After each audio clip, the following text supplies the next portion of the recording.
Hey, shalom, shalom.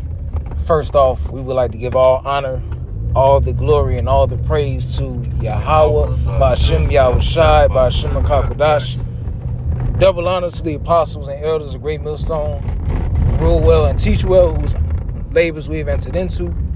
Shalom to the elect, which begins with the 144,000. And to all you brothers and sisters tuning in, may this lesson be edifying and uplifting. This is the brother Halalim. Brother Adanya. I'm NAW. Brother Akil. We are the brethren of the Great Millstone Chicago camp, coming at you with another lesson in truth.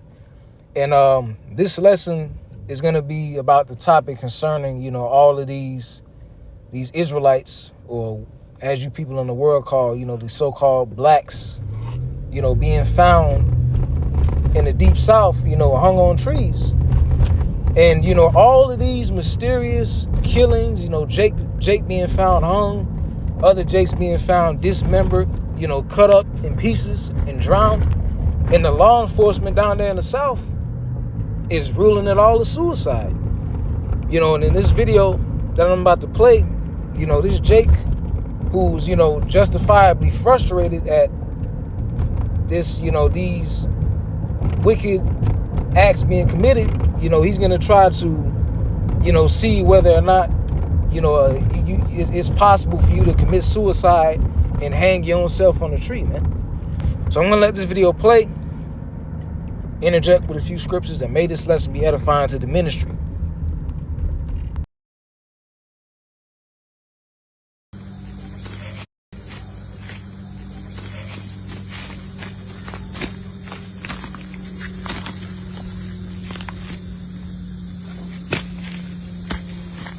I'm just trying to figure out how somebody hang themselves with their hands tied behind their back and it still be ruled a suicide. That's all I'm trying to fucking figure out.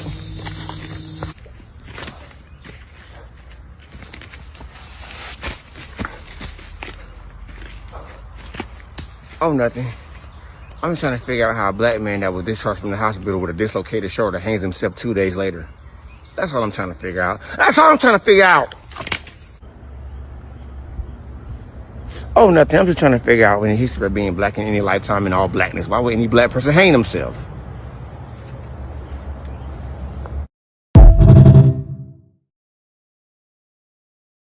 So as you've seen in that video, Jake, justifiably frustrated, he's trying to, like he said, I'm trying to figure out how somebody hangs themselves with their hands, behind their back. Basically mocking what Esau's saying concerning these murders that have taken place, that have all been ruled a suicide, man. But at the end of the day, Babylon the Great, this law enforcement is crooked, and they seek to slay us, man. I seen a post that the Elder Malcolm made. It's on the channel Critical Race Historical Facts, and it was an article saying that Ku Klux Klan clothing was found in the Mississippi Department of Safety. Mind you, this is a government agency that's supposed to prevent crime and respond to emergencies, man. And they're finding Ku Klux Klan material in their office, man. So, hey, this society, man, this wicked-ass society controlled by Esau is for our detriment, not for our benefit. But with that, let's get to the scriptures. Let's get to Zechariah chapter 11 and 5. And it says, verse 4, it says, "Thus saith the Lord, my power feed the flock of the slaughter, whose possessors slay them and hold themselves not guilty. And they that sell them say, Blessed be the Lord, for I am rich, and their own shepherds pity them not." And then that's what these Edomites do. All of these mysterious murders being committed, and these devils, they hold themselves not guilty. What is a common term that's used amongst these Edomites when you bring up the history of what was done to Jake back in the Jim Crow, back in, slavery, back in the 70s, the war on drugs? What did they always say? Oh, my forefathers did that. I wasn't responsible. But here it is. Reincarnation exists, man. Second Ezra's, what was it, 434? And we should be judged after we are brought back on the earth. We shall live again. Yeah, we shall live again. Get it? Yeah, Con, you can get that real quick, just to prove it. You know, like Apostle Har says, there's lessons within lessons. You know, these devils, they don't want to take accountability for what they do, but they don't understand that they are their forefathers. It's the book of 2 Ezra, chapter 14, and verse 35. For after death shall the judgment come, when we shall live again. And then shall the names of the righteous be manifest, and the works of the ungodly shall be declared. So, right, it's talking about what it say. Everybody gonna come back and double honor to the apostles and elders and great millstone. For after death rule well and teach well, we shall live again. Favors we have entered into. And then shall the names of the righteous be manifest, and the works of the ungodly shall be declared, man. Alright, so, you know, you got everybody coming back into their lot like the bro's going into, you know what I'm saying, that reincarnation. They are their forefathers, man. Alright, you see it, what you see it on them now, man. Alright, what, they oppressed by the laws, you know, by literal violence and blood. Alright, have they taken everything, man? And here it is, 2026, present day, man. And these same things are going forth. And what is they say their possessors hold themselves not guilty, man. You know, so it's just the same thing. All right, it's a cycle, man. All right, but at this time, how about you outside? You know what I'm saying? He gonna put a stop to it, man. He actually gonna stand up for his people and deliver. All right, his elect, man. You know what I'm saying? But yeah, righteously so, like the bro going into. Still to this day, we being slain. All right, in captivity. I actually had a precept, bro, on the book of Obadiah, chapter 1 and verse 10. It says, I'm gonna start at verse 9. It say, and thy mighty men, O Teman, shall be dismayed to the end that every one of the mount of Esau may be cut off by slaughter. Yeah, because we dealing with the Edomites, man. All right, when it was two nations in that womb, it was Israel and Edom, man. It was Jacob and Edom, man. You know, and for that reason, what it says, verse 10. All right, it says, for thy violence against thy brother Jacob shall shame cover thee, and thou shalt be cut off forever, man. So what? All these things, all right, like the bro said, how you gonna hang yourself with your hands tied behind your back and a cloth around your face, man? You know, it's all they doing is the same cycle of violence and blood that the scriptures talk about happens from the Edomites onto the children of Israel, man. You know, that's right. You know, and the LDR Maya, he points it out. You know, a lot. When it comes to these Edomites, you know, Eve too, but the main topic is really getting on these devils. You know, they cannot take accountability. You know, by ruling these things as a suicide, they're not taking accountability for what they've done. You know, here it is, man. This is the fucking deep south, man, where Jake was notoriously hung at. You got to think, based off of the generational trauma, you know, the generational trauma inflicted by hanging creates a barrier in Jake's psychological mind, which will make it unfathomable for them to even hang themselves, knowing the history of what was done to their forefathers, man. These Jakes in the South, they done had motherfucking grandparents and grandmothers and grandfathers that went through this shit, man. And even our grandparents that's up here, you know, in Chicago, a lot of them from Mississippi. You know what I'm saying? They migrated up here to the northern states to escape that persecution, man. But from there, land backing off what the brother read, this is the book of Isaiah, chapter 42 and 22, and it says, but this is a people robbed and spoiled. It says, this is a people robbed and spoiled. They are all of them snared in holes. They are hid in prison houses. They are for a prey, and none deliver for a spoil. None saith restore. Right, amongst these different heathen nations, we are looked at as prey. You know, because Jake, because of our sins against Yahweh Shemal Shai, we were brought down low. You know, so our people as a nation, we don't have no military. We don't really have no... Hey, Jake has been scattered among the heathen. Meaning we've been completely stretched out thin. If a force is stretched out thin, it's easier to incapacitate them, man. And then Esau... You know, because he's being used by the Lord as the sword. You know, Esau got bulletproof armor, exacto rounds, bullets he shoots out of his guns that can change directions, lasers, heart attack guns. Like on a carnal level, like we can't fuck with this devil, man. You know, this war isn't being fought the old way, like how it was in the ancient world, when you had a group of warriors on this side of the valley and you had another group on this side of the valley with their swords and weapons. If it was like that, Esau would get his ass kicked, man. But moral of the story is, man, look, our people are still looked at as prey amongst these heathens, and the only way to escape is to trust in Yahweh by Shema Shai, man. That is our only way out. You know, Jake is always talking about making it out the hood, making it out of this condition. This is how we make it out of the hood, man. You know, spiritually and physically, because we're trying to be delivered from this shit, man. But next, let's get is the book of Lamentation, chapter 1 and 3. Matter of fact, let me start at 1. Lamentations 1:1. How doeth the city sit solitary that was full of people? How is she become as a widow, she that was great among the nations? And princess Salakia among the provinces, how is she become tributary?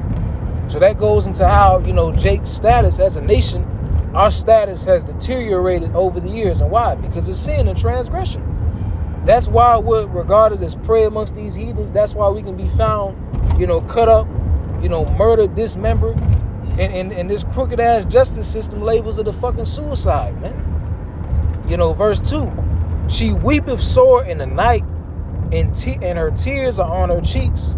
And the reason it's saying her is because, of course, you know, Jeremiah 6:2.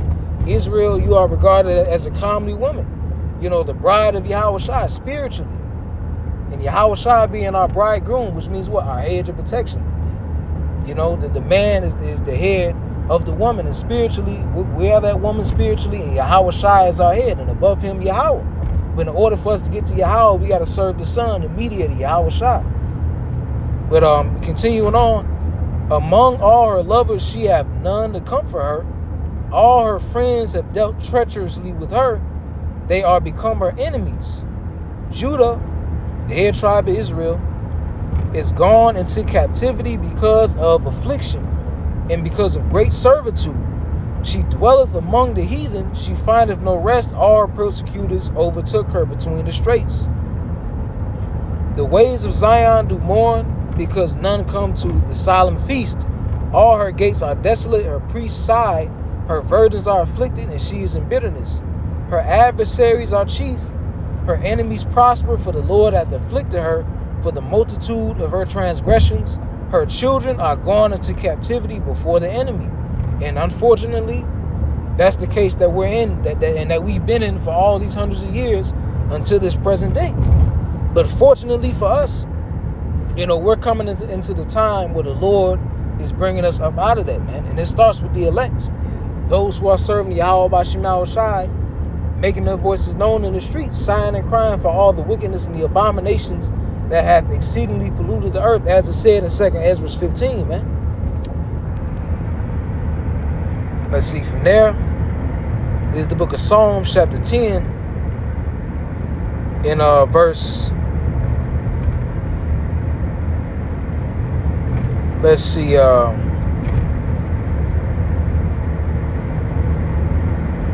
I start at 1. It says, Psalms 10:1. Why standest thou afar off, O Lord? Why hidest thou thyself in time of trouble? The wicked in his pride doeth persecute the poor. Let them be taken in the devices that they have imagined. So, hey, the wicked, Esau, Edom, is always persecuting the poor. And who does the poor represent? The Israelites. You know, we're the nation that's poor amongst the other, you know, conglomerates of people. We don't have no military. You know, Jake is not known for, you know, being the best financially, aside from a few token niggas that Esau has allowed to reach a high status in this world, which ultimately they have to sell out in order to achieve that status. But the wicked is always persecuting the poor, man. You know, like the parable of what the rich man and Lazarus. Spiritually, we are Lazarus, and the rich man is who? Esau, Edom. Beginning with the elite billionaire bankers and capitalists who invest and profit off of us. You know, as Jake labors for fucking 12 hours a day 50, 60 hours a week with barely anything to show for it. But continuing on, verse 3, for the wicked boasts of his heart's desire, and blessed the covetous whom the Lord abhorreth. The wicked through the pride of his countenance will not seek after the Most High. The Most High is not in all his thoughts. His ways are always grievous. Thy judgment are far above out of his sight. As for his enemies, he puffeth at them. He hath said in his heart, I shall not be moved, for I shall never be in adversity. And that is synonymous with what? That Psalm 73. When it talks about the wicked, when King David was talking about how he envied the wicked, it said what? They are not in trouble as other men. These Edomites have been able to get away and do their dirt for so long, but now the Lord is shedding the light on it, and the entire earth is sick and tired of it. What you had, brother? The book of Psalm chapter 50 and verse 20, it says, Thou sittest and speakest against thy brother. Thou slanderest thine own mother's son. That's how you know it's talking about the wicked, man. The wicked, who is who? Esau, Edom. The twin brother of Jacob, man. All right, but it was two completely separate nations, man. All right, and what Esau, Edom, he get away with these things, but for what it seemed like that for the moment. All right, but hey, it talk about they didn't remember their latter end, man. All right, Psalms 50 and 21, it says, These things hast thou done, and I kept silence. Thou thoughtest that I was altogether such a one as thyself. You know, it said, so that's how you know, man, Esau, Edom not gonna get away with it. All right, the Lord, he kept silent for a moment. All right, he allowed you to stack up your tab of wickedness. All right, but he about to require and requite everything from everybody, man. All right, what was done in your body, man?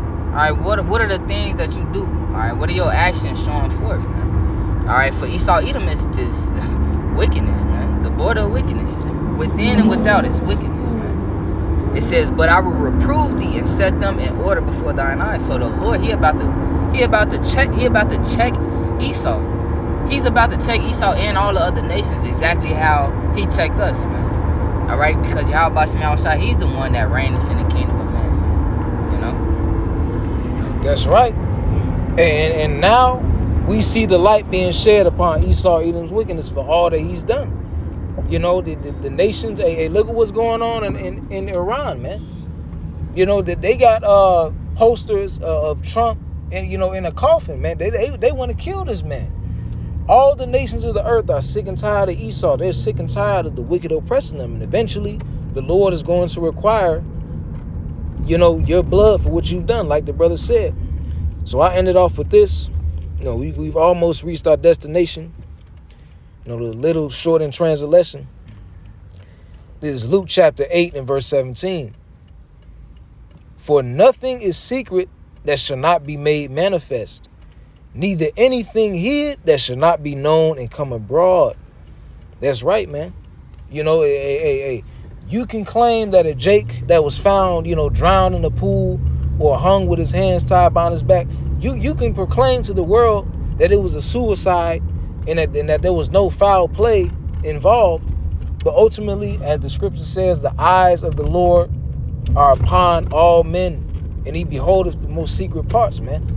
And you Edomites, you love to dwell in secrecy. That's how these elite bankers and these secret societies are able to perpetuate so much wickedness.